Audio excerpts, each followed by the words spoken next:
For this week's episode, we decided, well, maybe everybody was busy with Thanksgiving, who knows? But as we're all gathering or not gathering and isolating for Thanksgiving, we decided to be thankful for the listeners who have allowed us to do this show for the past 40 weeks now, and spend a little more time focusing on some of the questions that you have sent in. Every week we get questions for our guests, and we deliver your questions to our guests every single week, but without fail every week. Some questions come in specifically for me. We set those aside and, don't answer them, but the producers this week have grabbed many questions that have been sent in for me over the past 40 weeks. And I'm going to try to address some of those for y'all who are listening this week. And we're just going to get right to it. And we're going to make this our special holiday Thanksgiving episode. Thankful for those listeners who have been with us for the entire time that we've been trying to figure out how the heck we're going to get along. And as our thank you to you, I'm going to try to answer some of your questions. I haven't read all of these. They just sent them to me this afternoon. I'm going to hear them for the first time as you hear them too. David from Seattle asks, this was a good one to start with, what made you first decide to run for office? Would you again? To be completely honest, I decided to run for office mostly because I was a little bit frustrated with the fact that the incumbent in the district that I lived in had ignored her opponent in 2012. She had refused to debate him. She had pretty much ignored the fact that she had an opponent. I lived in a very gerrymandered district, one of the weirdest shaped districts I think anyone had ever seen, that spanned 150 miles east to west and was completely not contiguous at all. And she had been running and working in this gerrymandered district and had really never had to account for anything that she had said or done, because all she had to do was make sure that she was on the ballot as a Republican. And in 2012, she completely ignored the opponent. The opponent tried his hardest to get her to debate him. She wouldn't debate. She wouldn't do interviews with the papers. And I kind of made a side comment to a friend of mine, hell, try to ignore me, damn it.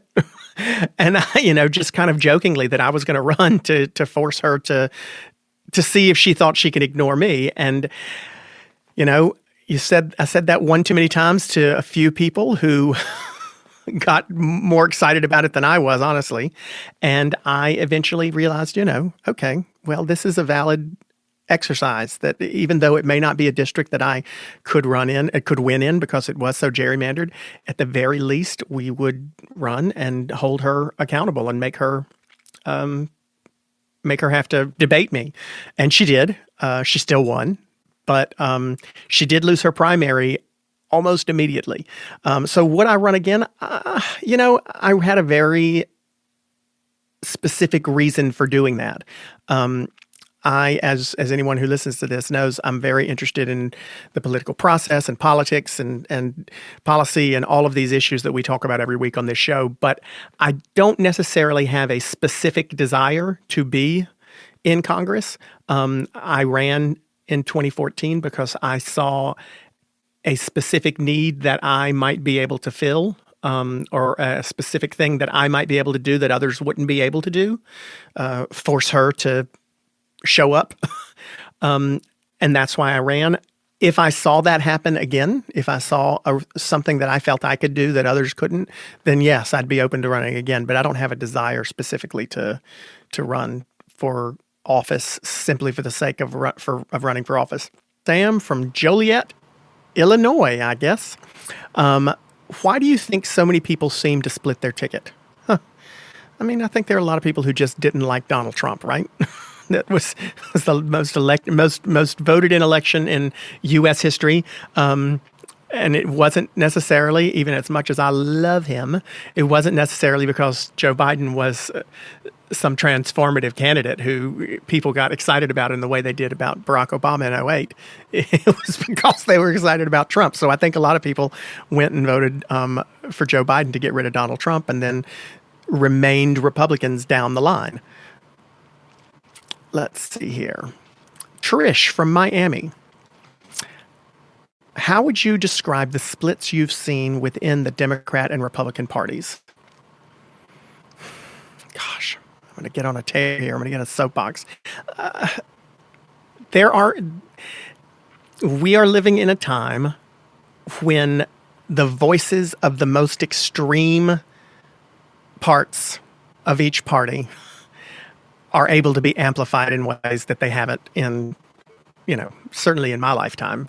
The most extreme parts of the right wing, folks whose opinions were, kind of kept to themselves for decades, are able to find a platform on Twitter or Parler, and folks are able to find themselves, heck, you might have been the only racist in your neighborhood 20 years ago and didn't realize that other people agreed with you.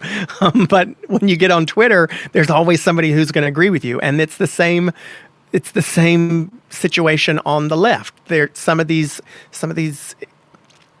opinions that are not completely unreasonable, but aren't necessarily mainstream or moderation opinions. They get amplified. I used to say when I was on the campaign trail, I talked about how, when I was growing up, I feel like I'm going to date myself and be old here, but I'm not that old. But when I was growing up, and anybody who's 35 and older might remember, the TV that we had in our house had 4 channels that came in clear. We had CBS, ABC, NBC, and PBS. And the Fox station was on that bottom knob. So if on Monday night you wanted to watch a comedy, there was really only one choice. CBS had the comedies that night. And you wanted to watch a drama, you had ABC. And you wanted to watch sports, you had NBC. And that's, we all kind of sat around the TV as a nation, and we had just those choices. On the radio, you want country, you're going to listen to this channel. You want pop, you're going to listen to this channel. Rock, you listen to this channel. And you kind of get what's given to you. Now, we all have not just as many channels as we want, but with Netflix and Hulu and YouTube, if you want to watch an elephant making friends with a bunny rabbit, and that's what you're in the mood for, you can get exactly what you want. And as a society, we have gone from a period of time where we all had to, we had choices: comedy, drama, sports, educational stuff. And then we watched what was available to us, to where we can find exactly what we want, whenever we want it, no matter how obscure and esoteric it is.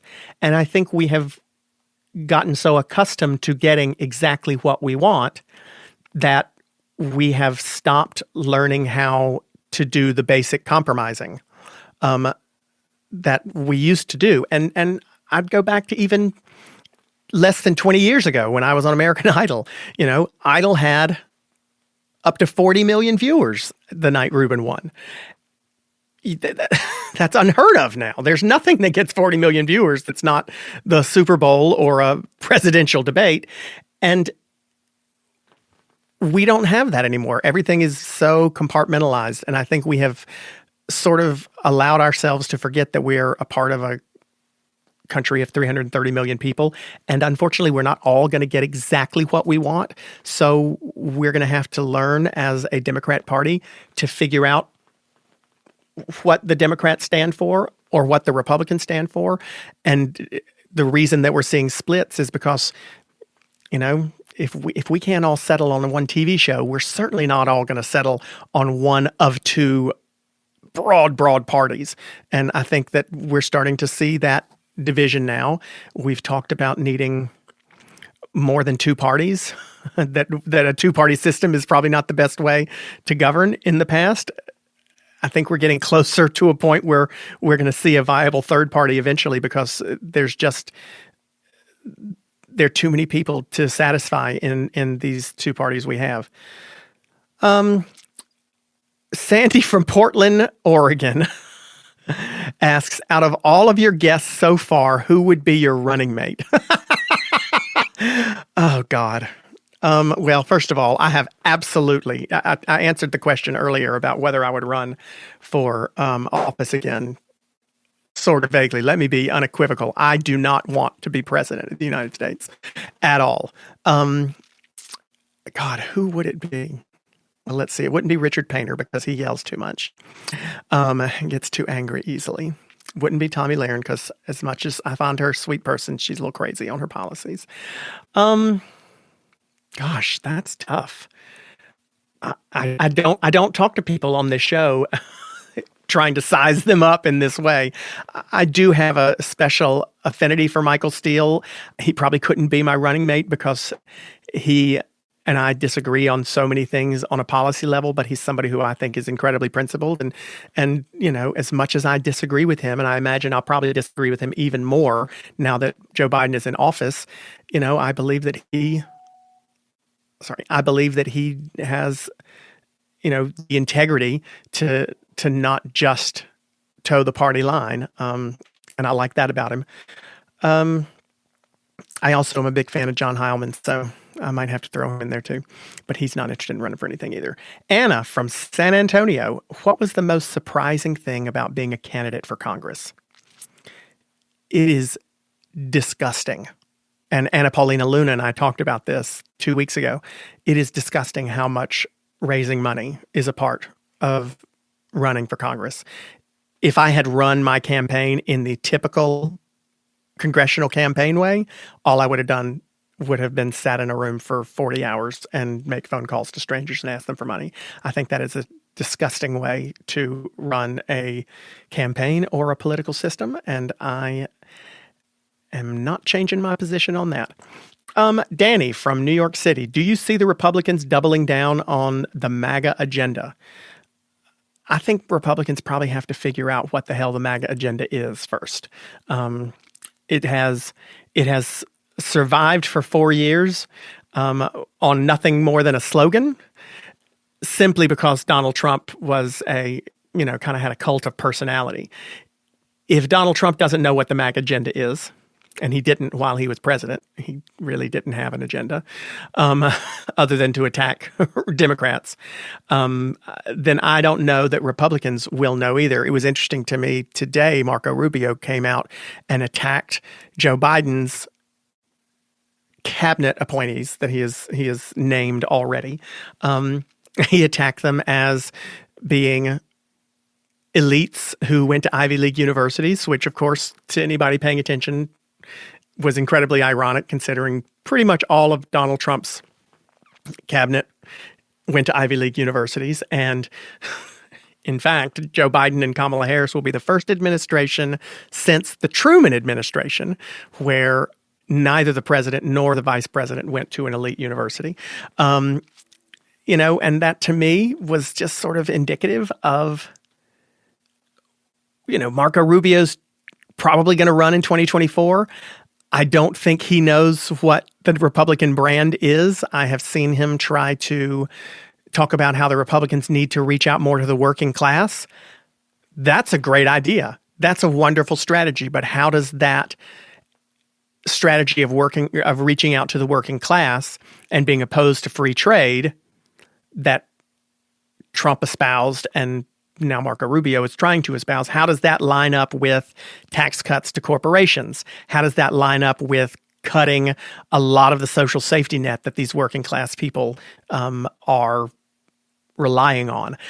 I don't know if the MAGA agenda is going to survive because I don't know that it ever was a Republican, and I don't know that Republicans are going to know how to preach that same message without their lead pastor at the pulpit. So, Jose from El Paso, do you have high hopes for the vaccines that have made it into the news? I am not a scientist, Jose. I talk to friends of mine who are doctors, and I've told them to let me know which one they're going to take, and that's the one I'll take too. I'm not, I try to stay hopeful all the time, and so yes, the answer to that is I do have high hopes. Lachlan from Chicago. Ooh, this is a good one. Has COVID scarred our collective psyche? If so, where do we get therapy? Whew, I'm going to piss some people off with my answer to this. I do think it has, yeah. And I think that there is a point when someone goes into a depression where it's very difficult to get them out of it.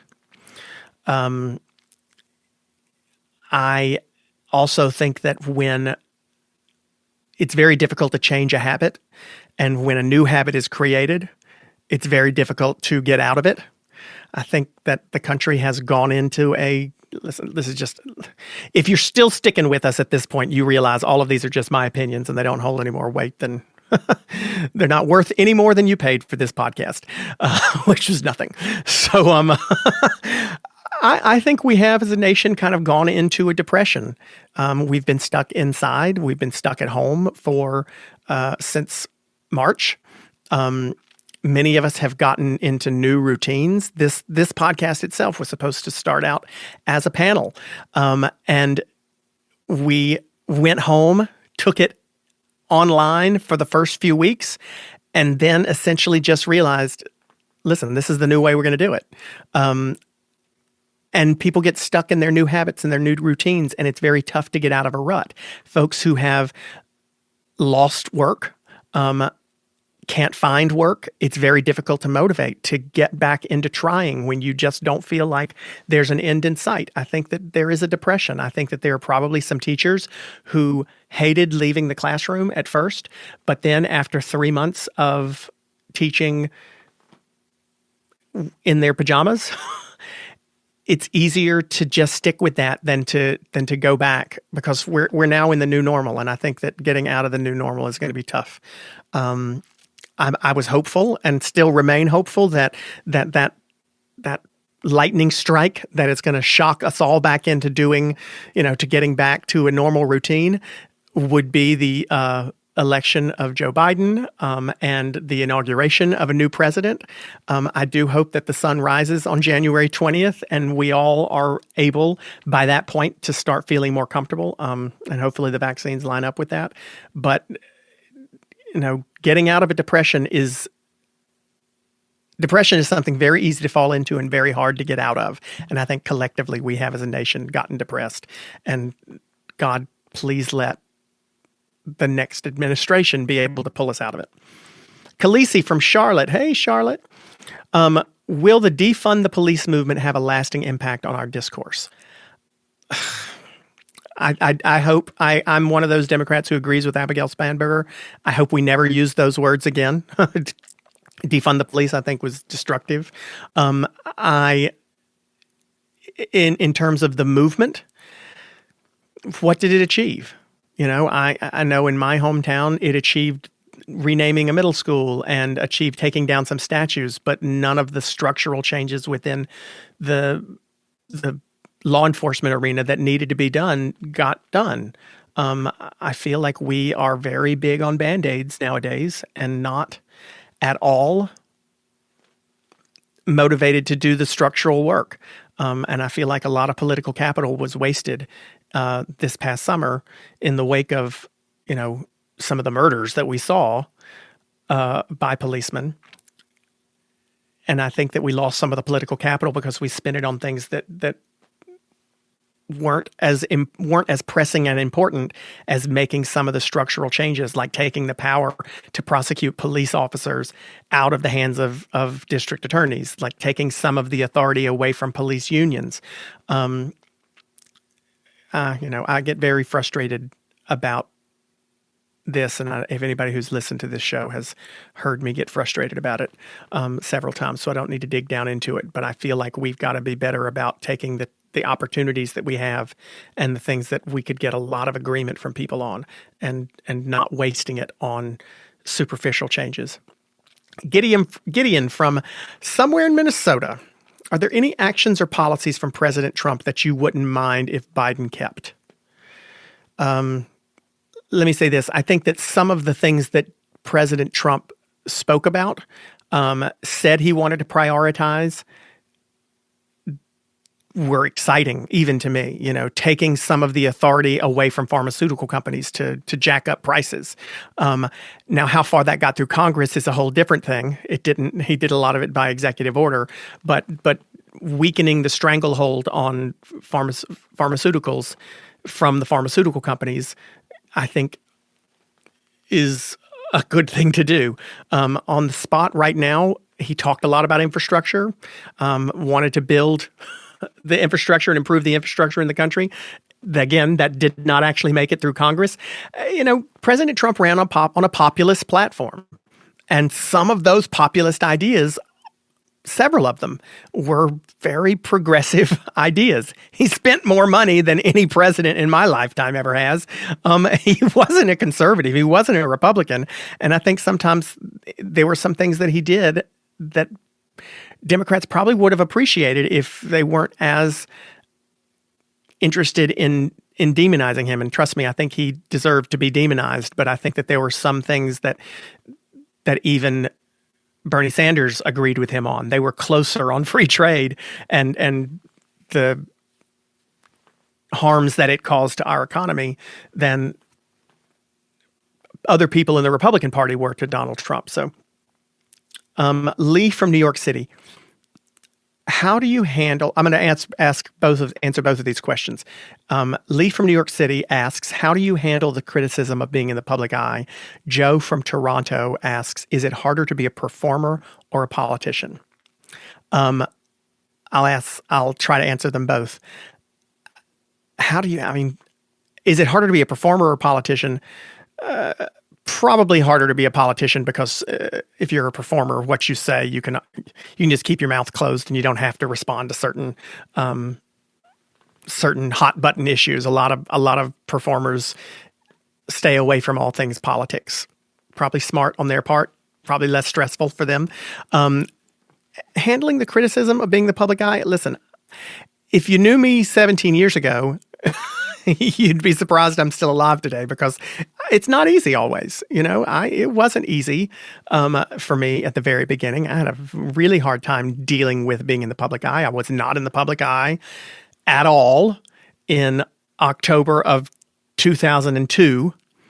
And then by May of 2003, I was one of the most well-known people in America for that period of time. And it was a jolt.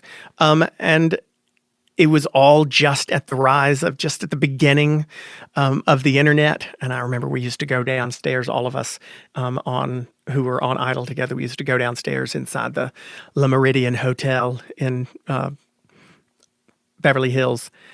And there was one computer in the hotel, and we would take turns. Usually Trinice was down there first, looking on the message boards to see what they were saying about what our performances were the week before. And so we had to deal with people talking smack about us online. I had to deal with several years of, open and rampant speculation about me being gay. Part of that happened while I was still figuring it out too. At some point, you just stop giving a shit. I mean, there's really no other way to solve it.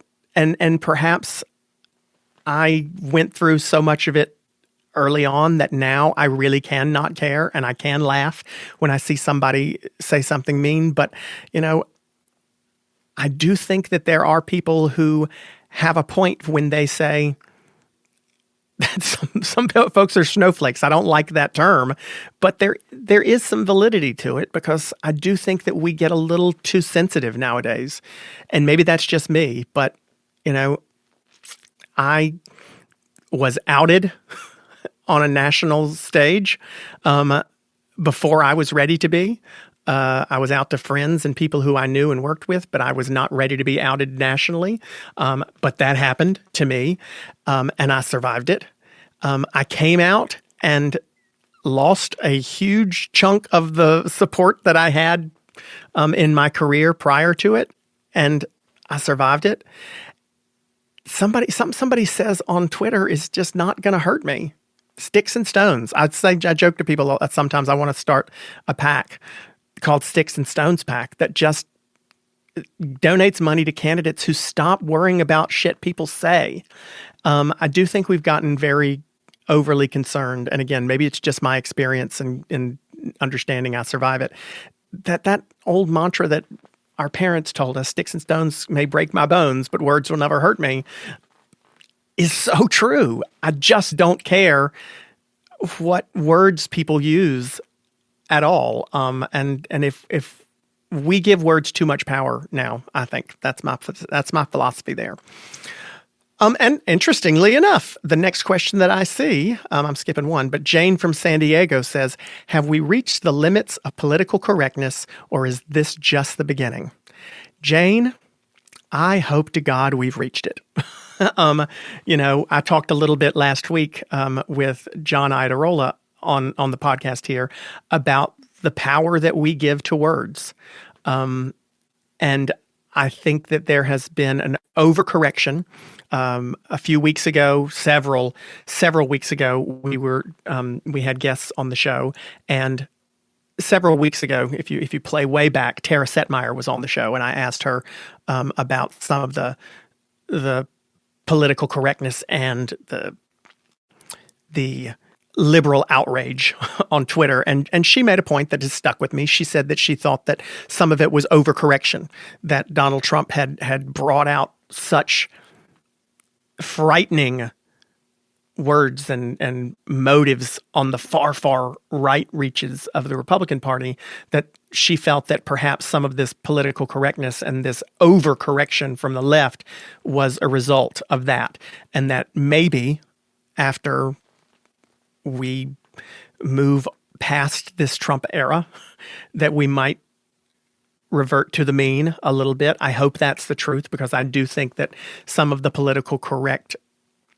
demands, the demands for political correctness, have hurt us as Democrats. I do think we give our opponents too much power when we get offended by the things they say.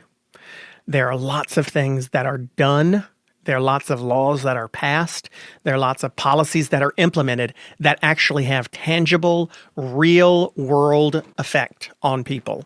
And we should be upset about any policy or any law that has a tangible impact on someone. But I personally don't like to waste my outrage on words. James from Louisville asks, should social media companies be considered private publishers or a new town commons? Listen, I think it'd be very difficult to say that social media companies are private publishers, because they don't hire the people who write on them. They are essentially the new town square.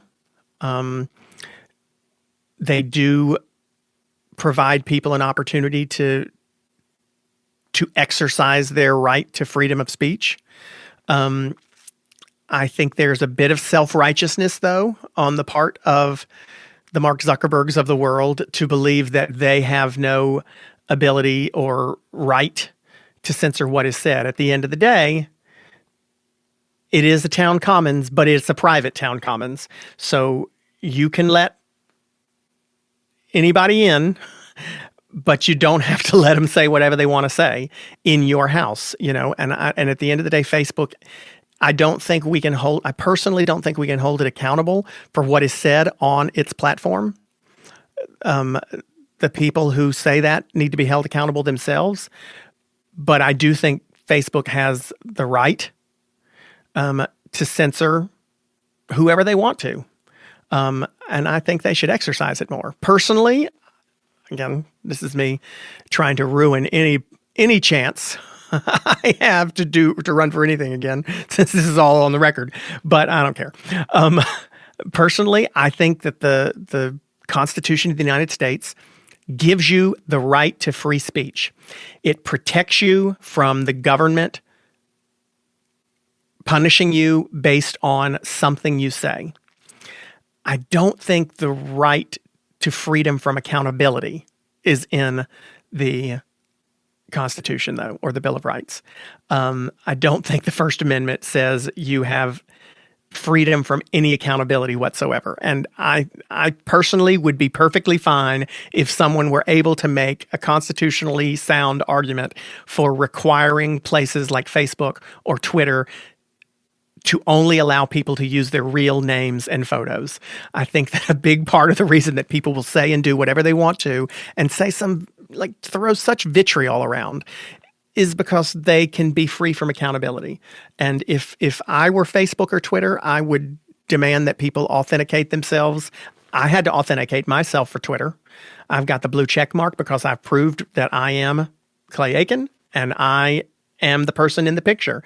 And I can't fake and pretend that I'm somebody else. I think Twitter should exercise that and make everyone use their real name and photo. If they did that, I think people would calm the fuck down just a little bit. See, I just got us that little explicit rating, and I had done so well until then. What media sources do you like, trust the most, and why? Dan from California asked that. This is a tough question for me, especially this year. I think I have for the first time seen or felt a bias in the media this year more than I ever wanted to admit. And I don't think it's a liberal bias, to be honest with you.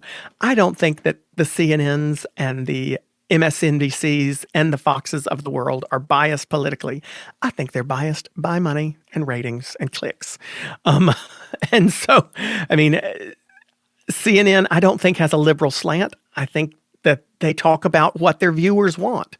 You know, they're not they're not leaders. They're followers. You know, instead of telling people what they need to hear, they tell people what they're most interested in hearing. Currently, we're back to being about coronavirus. Prior to November 3rd and the week or two prior to November 3rd, it was all about politics. They talked about that. So I've struggled quite a bit, and anyone who listens knows that I took a media diet, a news diet, between March and the end of October. And I cut out everything from my news feed online as well, and I only allow the New York Times, the Washington Post, the News and Observer, which is the newspaper here in Raleigh. I do allow Christian Science Monitor, which I trust is pretty straight down the line, NPR, Associated Press, mostly just the big and most reputable things. But I think that we have to be very careful even with them, or I have to be very careful. You do whatever you want to do. I personally have to be very careful with them because some of their stuff is analysis. Some of their stuff is opinion. It's not always labeled exactly correctly. So I just think that a lot of what we read online nowadays, the headlines are written to get you to click. I mean, the basis for most of it is to get folks to click on it. Scooter from Vancouver asks, were you afraid of mudslinging and reputational attacks when you ran for office? Oh, God, no. All my mud had been fully slung by then. So I wasn't really, there was nothing. All my skeletons were out in the middle of the floor. Again, I kind of handle that with who cares? I mean, I really kind of do. And I know a lot of people say that they don't care about what they read about themselves online. I will be the first to tell you, I really used to. I did truly used to get bothered by it. I'd try to pretend I didn't, but I did get bothered by it. I don't care anymore. Maybe that's because I don't get written about as much. If I started getting written about more, I might be bothered more, but it's kind of nice to not be as famous as I used to be. John from New Mexico. What's the best way to handle a political attack? I guess it depends on what the attack is. You know, if there's validity to it, because John also says personal or on policy. If there's validity to it, and if it's a policy position that you still stand by, then I think you just face it with truth and honesty, right? Yes, that's how I feel. That's what I voted on. That's how I believe what I believe. I'll own it. Sal from Tampa said, where do you think we get most of our political opinions? Ooh, damn, Sal, that's tough. I have no idea. Where do you think we get most of our political opinions from? How did yours form? I don't think that question can be answered in one way for anybody, Sal.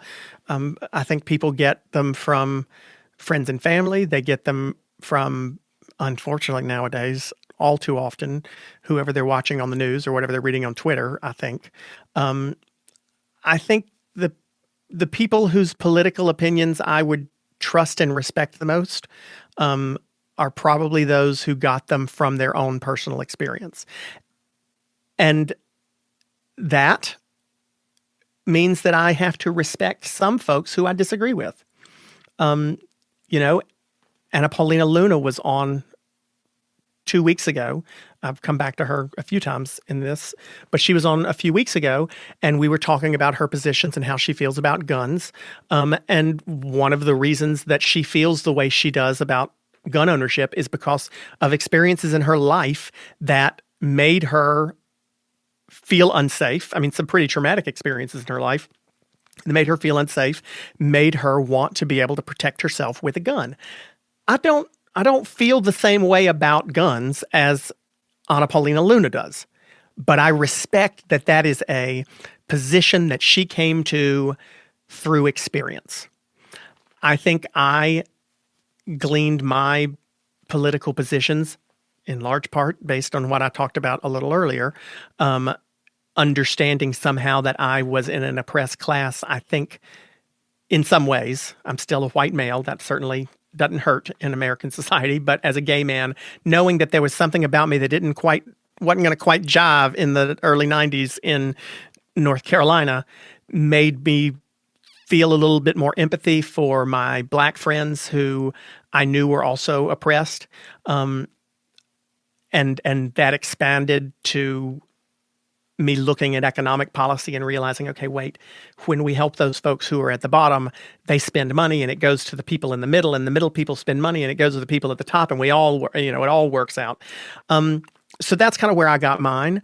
Folks who got their opinions or came to their political opinions or positions based on their own life experience, even if I disagree with them, I have to respect them. If you came to your political opinion based on something you heard somebody say, or based on something you saw on the news, or based on information that you heard somewhere but were too lazy to go actually look up and see if it was true, I have less respect for that. And unfortunately, I think more and more people are reading the headline and not the entire article, and forming opinions based on not taking the time to do any research. So that scares me. Mark from New Haven, Connecticut. Many people think Republicans are the party of the rich, but with the tech elite going with Biden, is that still the case? Mark from New Haven, I would argue that I don't think that many people believe that Republicans are the party of the rich anymore. I think in the 80s, the 70s, the 80s, especially the Reagan era, the Bush senior era, and even parts of the 90s, Republicans definitely were the party of the rich and the elites and the Connecticut snobs, perhaps. I mean, it's crazy to look at the political map and realize that in 1980 and 88 and even 92, states in the Northeast were Republican. Connecticut, where you're from, Mark, and Massachusetts and Vermont and New Hampshire and Maine and New York. These were Republican strongholds because they were where rich people were. Democrats have lost touch with the working class base of the party that put them in a position of strength and power for so long. I don't think that people think, listen, maybe that's just my opinion. Where I live in North Carolina, and again, I can only speak for here, but since we're a pretty purple state, I think that there's a good dichotomy, and we got a good cross-section of the country here. I don't think people think Republicans are the party of the rich anymore. I do, because I know that that's who they're satisfying and serving.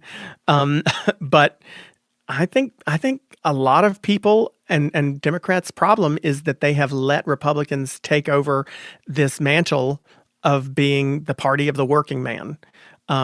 Again, roll your eyes all you want to. I think it's ridiculous myself. But you even see Marco Rubio making comments about how the Republicans need to continue to appeal to the working class. To me, I don't know how you do that when your policies benefit the rich, when your tax cuts benefit the rich, when, your policies on free trade allow companies to send the jobs overseas. I don't know how you speak out of both sides of your mouth like that, but people realize that the Trump base is not rich. And the Democrat base, unfortunately, fortunately, tends to be very educated, but it also tends to be sort of rich because it's educated more, and it's it's located in these cities like New York and San Francisco and Los Angeles and Chicago and Atlanta. It's a real damn mess. Trip from Cleveland. That was a great ending to that answer. Trip from Cleveland. Do you think Trump's outreach to the Black and Latinos communities had an impact? Was it the message or the use of surrogates? Well, Trip, I don't remember that many Black and Latino surrogates. I mean, you had Diamond and Silk, who I don't think many Black people claim, and who, interestingly enough, I'm pretty sure voted for me when I ran for Congress, because Diamond and Silk were in my district and they were Democrats back in 2014. So I find that funny. And I asked them not long ago, I interviewed them for some other show, and I asked them if they voted for me in 2014, and they refused to answer, which tells me they did. Anyway, outreach to Black and Latino communities had an impact. Again, listen, we know that Donald Trump got a higher percentage of the Black vote and Latino vote than most any Republican has in years. I do not believe that he had an impact, that his outreach to them on racial issues had an impact, because I don't think anybody believed that he was going to do a better job on race issues. I just don't believe that even the Black voters who voted for him, I don't believe that they thought he was going to do a better job on race issues. I don't believe the Latino voters who voted for him thought this is a man who wants to protect Hispanic Americans. I don't for a second think there's anything he could say that would make them believe that. What I think did have an impact was those voters were sick and tired of the only policies being discussed with them were racial policies. I think that there is a segment of the Black community and the Hispanic community who are tired of having politicians on either side simply pander to them about racial issues, and they don't want to hear it. And I think that those folks voted for Trump not because they thought he'd do better on those issues, but because they thought he'd do better on other issues. And listen, that's just my position, but what do I know? Not much. Nate from New York. Will you trust polling ever again? I find this question fascinating, Nate. I'm gonna just give you shit for it. Sorry. The polls weren't wrong. I mean, they weren't this time around. I mean, any one poll is not to be trusted, but if you look at sites like 538 or sites like Real Clear Politics, places that do a polling average, places where they take all the polls and they average them together, because you can't trust just one poll. They're always outliers. Those sites actually got every state right. North Carolina, the 538 average of North Carolina said that Trump was going to win by maybe a point. The 538 average of Georgia said Biden was going to win by maybe a point. The 538 average of Florida said it was pretty much a tie. Like no state, if I'm not mistaken, 538 did not have the wrong call in any state, except for perhaps Florida. And even that one was within the margin of error. So, I think we've gotten to where we all spent, if you're like me, you refreshed your browser 3 times a day to see where the polling average was. And we saw consistent leads by Joe Biden. And the leads were so consistent that I think we all were hoping and expecting and praying that it would be a blowout. And it just didn't happen to be a complete blowout. But Biden did win more states than he needed. He did win Arizona and Georgia. He flipped Arizona. He flipped Georgia. He flipped Pennsylvania, Michigan, and Wisconsin. And all of the polls were pretty accurate about that when averaged together. So I feel a little bad for pollsters who are getting criticized as if they had gotten it wrong. They didn't really get it wrong. Steph from California. Why do you think the Democratic leadership is so old? Is the squad the future of the party? I hope to God that the squad is not the future of the party, at least not in their current form. In 20 years, maybe they will be the future of the party, but I hope they're not the immediate future of the party. What is this problem with having old people in politics? I don't get that. I don't get it's just like we're constantly saying we hate politicians, but as soon as someone who's not a politician runs for politics, they don't have enough experience. Like, when did being old and experienced become a liability in government? I am not someone who subscribes to that philosophy personally. I don't. Do I think that young people shouldn't be in politics? Hell no, of course they should be. Absolutely. I'm glad there are young people in politics. But I personally don't have a problem with the president being older. It's not an entry-level job. I don't have a problem. I'm actually thrilled with as we saw for 4 years, it's not an entry-level job, but I'm thrilled with the idea that we have someone who's about to become president who has spent 40 years as the leadership of the chair of the Judiciary Committee and the chair of the Foreign Affairs Committee, and who has spent a long time getting to know these issues that he's about to face. I love the fact that even when the administration was not allowing his transition to move forward, he was unbothered by it because, he knows how it works. He knows where the bathrooms are. He's not stressed out about it because he's not going to have to learn on the job. Kamala Harris spending time as his vice president, that's a wonderful thing. It's a great thing to be able to have some of that on-the-job experience.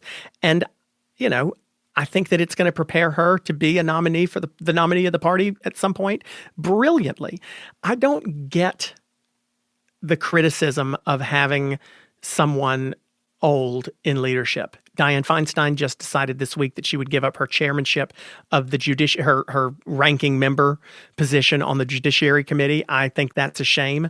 I think that it's especially a shame that she was sort of forced out for the horrible sin of being nice to a Republican.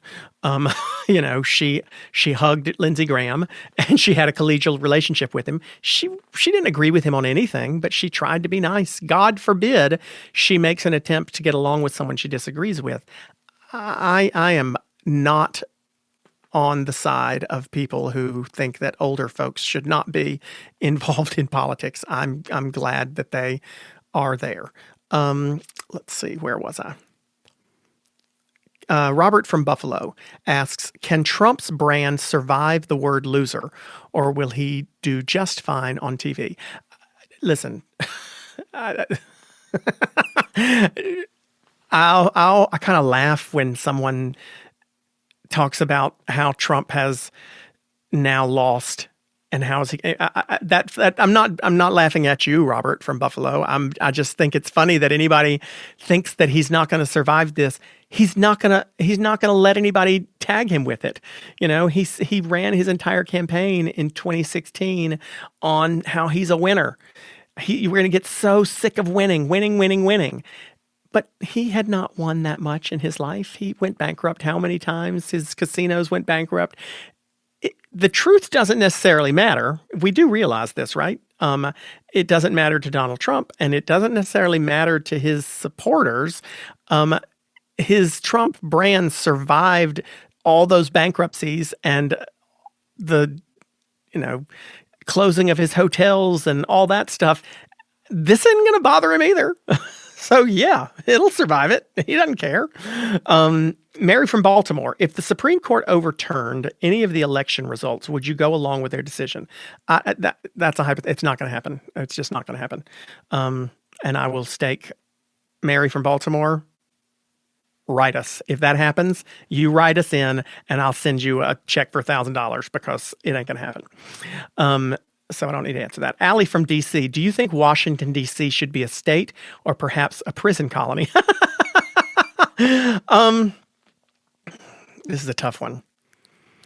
I understand why Democrats would like for it to be a state, certainly. Having two more guaranteed Democrat senators would not be a bad thing. I wouldn't mind that at all. I can understand why Republicans would not want it to be a state, because having 2 Democrat senators is not something they want. The argument that the founders of this country specifically said that they did not believe that the capital should be located in any state, I think has got to hold some weight. I think that it was a logical choice on their part. They had the capital in Philadelphia for a while. They had it in New York for a while. They specifically said the capital of this country should not be in any state. And I understand that argument.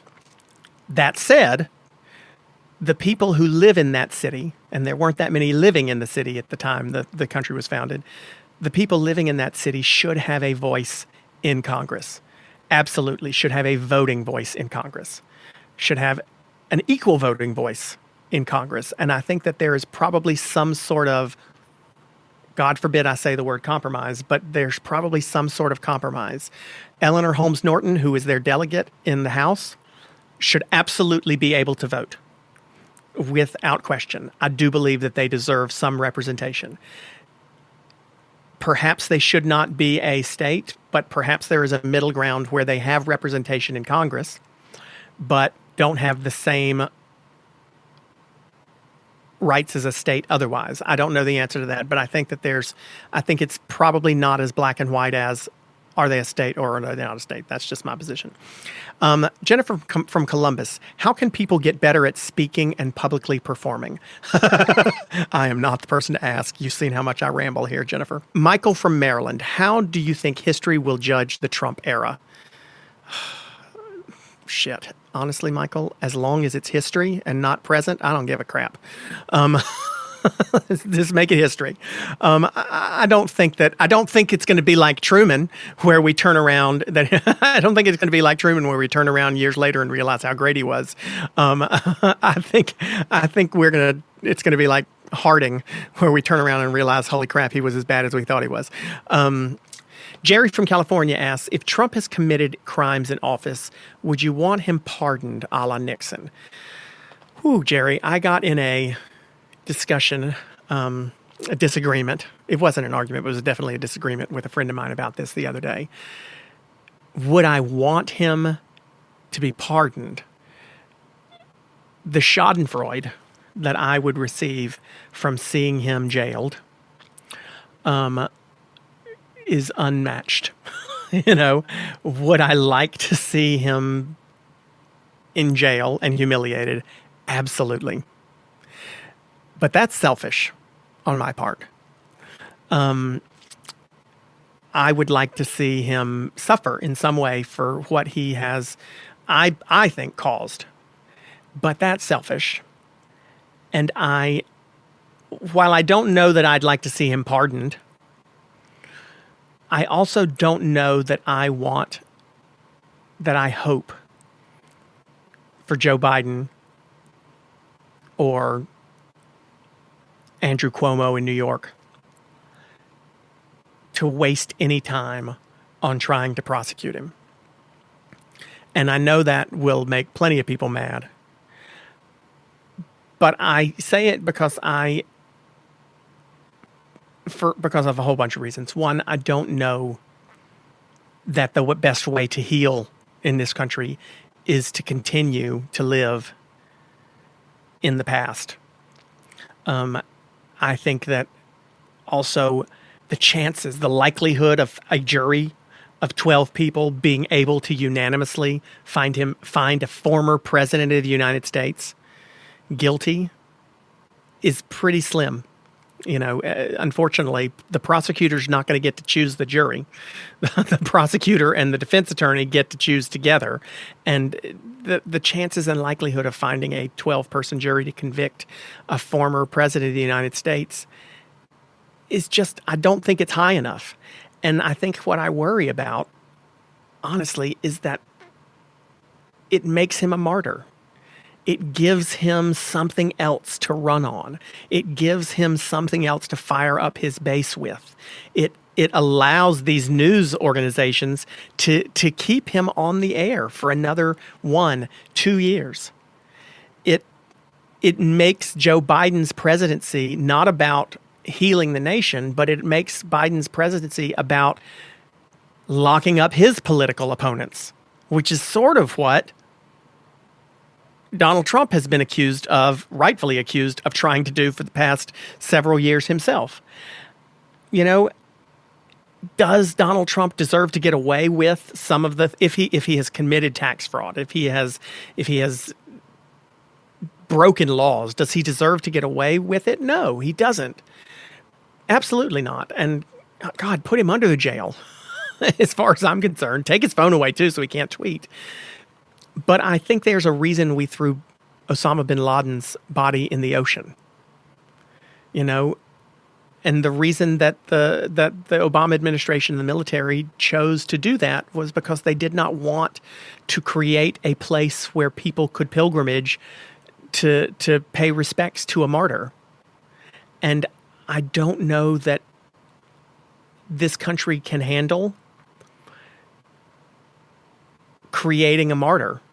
And that's what would happen. You know, I think we've got to dispense with any notion, and I'll use this to get to the last question, but I think we've got to dispense with any notion that some evidence is going to come out that's going to convince Donald Trump's supporters and followers that he's been a bad person. The prosecutor in New York is not going to come with some smoking gun that anyone is going to believe makes Donald Trump guilty. You know, his supporters are going to stay with him. I don't want to have Rudy Giuliani on TV for the next 2 years doing leaky hair dye press conferences and spouting out nonsense on TV in a platform where they can say that Democrats and the establishment are just on a witch hunt to punish Donald Trump. I don't think it's worth it to me. Do I want Joe Biden to pardon him? No, and I don't think he will, because I don't think Donald Trump deserves to be pardoned. But I sort of hope that he doesn't push a prosecution of him. That's just my belief, only because I just don't think the country can survive it. And I think it will only pour water on the gremlin, and it'll only make him stronger. The last question is from Bobby from Atlanta. Bobby with an I, I'm going to assume is a girl. So she asks, how do you handle discussing politics with friends and family?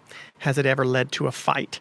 And Bradley from Phoenix asks, what's been the best way you've found to persuade someone on a political issue? Bobby and Bradley, that's sort of what this podcast has tried to be about.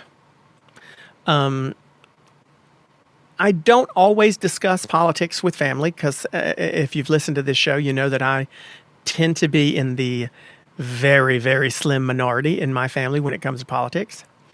But when I do, I have found that trying to persuade them is not effective when I tell them they're wrong. And having conversations with family and friends don't lead to fights very often because I rarely tell someone that they're wrong. I just don't think it's effective. And I say that I'll ask this question. I'll tell you, I'll ask Bobby and Bradley the question, and all of you listening, when is the last time someone got you to change your mind by telling you were wrong? It's just, we don't do that. It's human nature. We don't get pushed back into a corner and then pee on the floor, you know? When we get backed into a corner, we swing.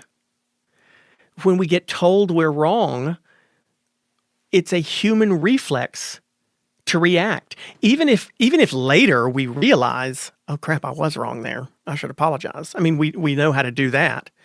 But when someone comes at you telling you you're wrong and you're bad, very few people are human beings are so weak-kneed that they will crumble and say, oh my God, you're right, I'm wrong. Most people react defensively. It's just human nature. And so I usually only persuade people by asking them more questions, trying to get them to flesh out their opinions. Listen, I've convinced several members of my family that they do actually support Obamacare by just asking them how they would craft a real good healthcare policy. Okay, well, so you don't like Obamacare, that's fine. So let's start from scratch. Do we think that people who are under the age of 26 should stay on their family's healthcare? Check. Okay, great. Do we agree that people with pre-existing conditions should not be denied healthcare? Oh, good. Check. Find the places we agree, and then slowly say, okay, but God, how are those healthcare insurance companies going to be able to afford to cover all of those folks with pre-existing conditions? Gosh, that's going to be really expensive for them. Especially if nobody will sign up for healthcare if they're not sick. And you can sign up anytime you want to because they can't deny you. So you can just wait till you're sick and then you can sign up, right? Well, that sucks. That's not fair. So essentially, and I ask questions, and can't tell you how many of my family members have gotten there and they've built a healthcare platform and a healthcare program. At least 3 specific family members. One of them is almost QAnon level right wing, but he himself built a healthcare platform from scratch. And then got pissed at me when I told him, oh my God, well, that's exactly the same as Obamacare. He got mad at me for it. Listen, he certainly didn't vote for Obama the next time around, but he realized that, well, that's fine, but all the other stuff is awful. But you're not going to get anywhere by telling someone they're wrong and going into a discussion assuming that you're going to change somebody's mind. And I think that's where we get frustrated. And we've had that discussion here on this podcast over the course of this year, that going into a conversation anticipating that your goal is to change somebody's mind is only going to lead to frustration. This was a special episode. I don't always think that listen, everybody thinks their opinion's important. I don't think my opinion's important enough for an entire episode, but we had a lot of questions, so we decided to go ahead and do it. It's been a very interesting 40 weeks that we've spent with you on this podcast, and we're incredibly thankful to you for joining us on this incredibly interesting journey, and we hope you'll stick with us. If you've liked the podcast, please subscribe. Please like it, literally. You can follow Politicon on Instagram or Twitter at Politicon, and like, subscribe, rate, review, tell your friends about our goals to try to get along with each other and what we're trying to do with this show, and encourage them to listen, like, review, rate, and subscribe as well. And we will be back next week. Thanks to you for listening. Have an incredible Thanksgiving, and we'll see you next week for another episode of How the Heck Are We Going to Get Along?